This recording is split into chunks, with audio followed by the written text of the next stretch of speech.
Oh, Daniel, I had such high hopes for us. You know, people are going to see this after the finale airs, and I wasn't ready to bid farewell to Mecca. I wanted Mecca to make it. I wanted him to make it.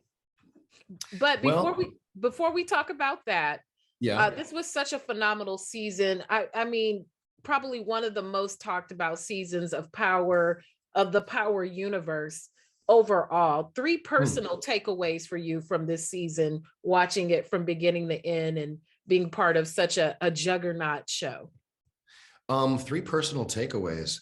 Well, it was awesome being cast like against type. I very rarely get to play like bad guys.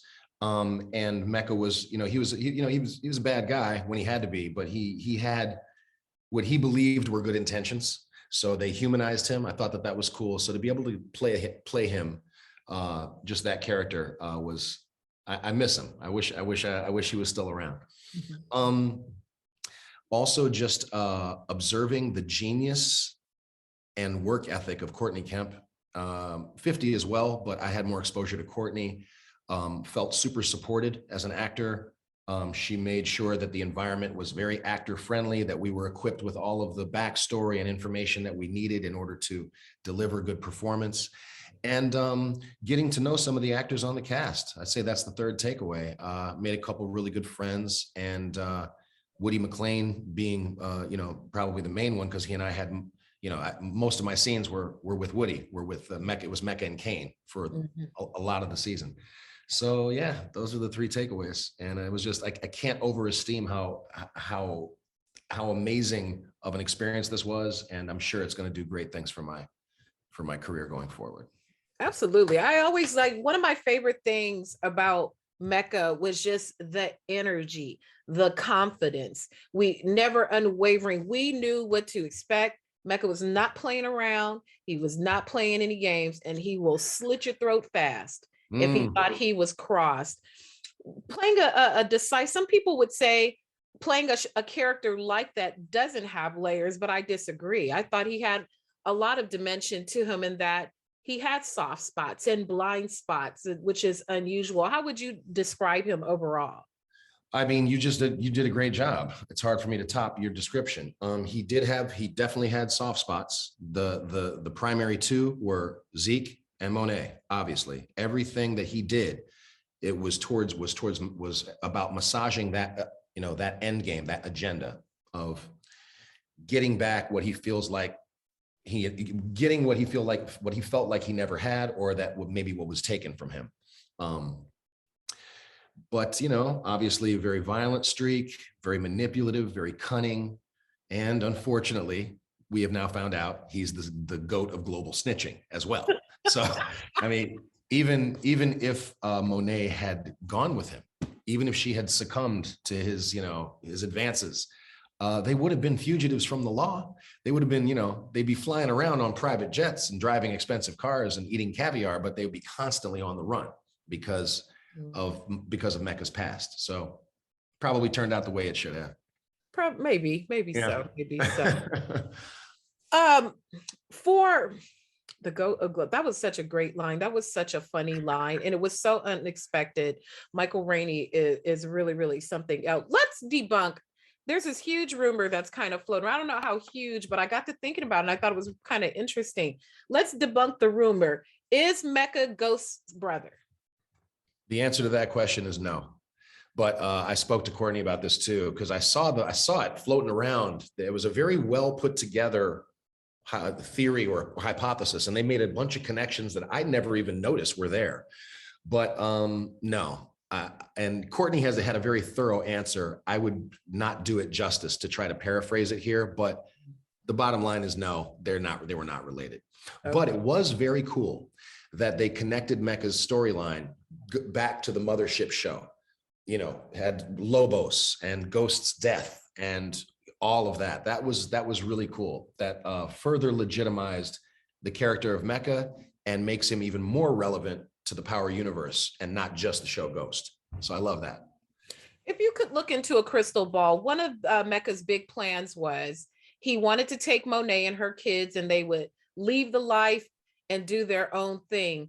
How much money do you think Mecca actually made? Because Monet's got some expensive taste, as we know. Not Miss Mary J. Blige is going to look stellar as herself, as Monet. However, could Mecca afford this lifestyle of her kids, and just a realistic life of living off of the grid? I Compared to don't, who they are. yeah, I don't doubt it. I mean, the guy did you see that airplane hangar? He has private jets. He's got $300,000 cars. He clearly, he's got access to drugs and therefore money. He moves weight. I mean, he was hurt. He was the Tejada's supplier. So if he's supplying the demand, they're moving the weight, he's supplying the weight. Obviously, that puts Mecca, at least in terms of access to money and I won't say power, but money and resources, he was a cut above. So yeah, I think he could have caked out everybody and been fine. I enjoyed some of the scenes that, I mean, they're violent, maybe I'm a weirdo, but I like some of the scenes, some of the kill scenes, particularly with the chef, because they're executed so well. It's very assassin, like we know Mecca had a military background and that's what he was doing. What is it like to shoot a scene like that? Because it's a very precise thing. We have to see it, we the audience see it from different perspectives. We see your perspective, we see the chef's perspective. I think Kane was in the background watching it go down too, and it's kind of a intense to do that intimate of scene with someone. What was that day of shooting like, and what's the key to making the kill look realistic? You talking about specifically the death of Chef when I slice his neck? Yes. I don't know. I hope I don't give an anticlimactic answer. Is a lot of attention to detail. You don't want to. You always want to. I would say underplay. You don't want to do too much. One of the biggest compliments I got about that scene in particular was the cold. What my friend who was talking to me about it, the way he described it, he just said, you just had this cold expression on your face. You just did it casually and just looked at the dude. And I didn't realize that it was playing like that. And, a lot of times you don't want to, if you do something evil and you're not like making a face when you do it, it's actually more chilling. It's like, whoa, this guy is cold blooded.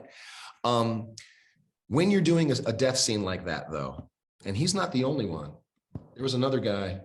Yeah, early on, one of the soldiers.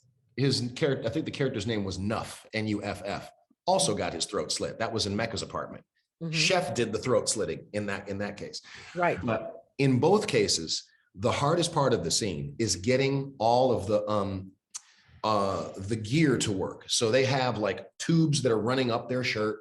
They have a prosthetic neck thing on, and the moment of the slicing, then they have to press a button and the blood's supposed to come out. Sometimes it doesn't work, or it doesn't work perfectly.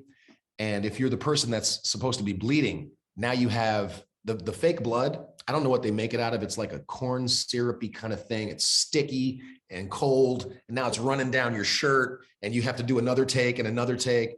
So it's complicated. It's an intricate dance, but we ended up getting the shot. So. When you, Heinz, you said you had the opportunity to play a type of character you never get to play, playing the bad guy. When you look at all of the hijinks of Mecca over the course of the season, what were, say, 2 or 3 favorite moments of yours? Because some of my favorites were in the park and trying to convince Mary or Monet that you guys were victims of someone shooting at you, and just your ability to be so deadpan and just, I don't know, that we're going to get them back, knowing you were masterminding the whole thing. I enjoyed that so much about your performance. But what about you? Favorite moments? Well, thank you for that compliment. That what you're interpreting as my performance had just as much to do. See, you were looking at it contextually and thinking about what that scene meant. And so it's larger than just the performance. It's where that performance exists in the context of the larger story. And so I appreciate the depth of that observation, and I accept the compliment. Thank you very much. I liked breaking the fingers of Lil Guap. That scene was really fun to shoot. Obviously, it was a prosthetic hand, breaking the fingers one at a time. That was a cool moment. The confrontation with Tariq in episode 9, where our characters finally come together, delivering that monologue, which connected Mecca back to the flagship show. That was great. And I don't know. What will be a third one? Well, the very first time I went to the airplane hangar, like Mecca's, airplane hangar, and saw how much money they were putting into this character, I was like, oh, they're giving me this. He's a baller. This guy is a heavyweight. That was really cool. I wanted to take one of those cars home so bad. They were so nice. Just the sheer budget of Power just astounds me because everyone is impeccably dressed. Even the street goons, even their fly, I have and never been on any show. Maybe The Devil Wears Prada, which wasn't a show but a movie. When I'm talking about the amount of money that was budgeted for wardrobe, that probably was there. But this show is insane. Everything is Tom Ford, Gucci, Louis Vuitton. I was wearing $10,000 Berluti jackets almost in every episode. I'm like, who dresses like this? Who can afford to? I can tell your fans, I can't afford it. Daniel Sunjata cannot afford that. So, And lastly, as the finale is going to air on Sunday, and people will get to see the whole thing play out. Wow, what an ending! 3 things or something you would like to tell the fans about Mecca that you think maybe they misunderstood, or just even parting words for the great Mecca before we move on. Sure. I don't think that there's anything that, for the discerning fan, for the person that's been paying attention to detail, I don't think they left any loose threads. I don't think there's any aspect of Mecca that could have been further illuminated. I guess I would just like to say to the fans that I in particular appreciate the support. We love entertaining. We hope we delivered a really good season of TV. I'm proud of it. I think season 2 of Ghost was a really strong set of episodes with some great performances by a number of different actors and some really good writing, So just thanks for the support. And I won't be with the show anymore, but going forward, I hope that they continue to deliver, the same quality of product and keep you guys entertained. I think so. Well, I thank you for all that you brought to this season. You were fantastic. I enjoyed Mecca and what he brought and how he advanced this universe along. And you will be missed. You will be missed. Thank you. Give me a virtual fist bump here. Give me one. Bam! You know what it is. Mecca. I like Mecca. It was just the energy that you brought. That was my favorite thing. It was so confident. We are not playing with Mecca from the first time we saw you until you left. We were not playing with you, and it had to be somebody like Monet to take you down. I think it would have been underwhelming if it had been like Lorenzo or something. I like that it had been Monet. Well, you know what? Just let me finish with this. So what I thought was going to happen, I thought that they had Mecca and Lorenzo were we were on a collision course. I thought we were going to have the Vin Diesel, Dwayne "The Rock" Johnson, Fast and Furious, big knockdown, drag out fight. I thought that it probably would be prefaced by an all-out street war where I'm sending my soldiers and he's sending his soldiers. And when I found out that wasn't going to be that way, I asked why not. And the answer that I got made a lot of sense. Is that it's not about you two. It's about Monet taking agency over her life and making a choice. And if it's about you guys fighting and stuff, then it detracts from that plot point. And so I thought it was I thought it was really good that they did it that way, but it was unexpected for me. I was positive me and Lorenzo were going to have some kind of a real confrontation, but then it wouldn't have been about Monet, and it kind of was. It was all about her. It was. Now I like how you said that because Lorenzo wanted to take over the business, and Mecca wanted to take her out of the game, and she's like, "I want to sell drugs too." Hey, yeah, exactly. Oh. It's empowering. It's good. For sure. Thank you, Daniel, for your time. I will miss seeing you on this. I'll look forward to your next thing. Thank you so much. All right. Have a good one. You too.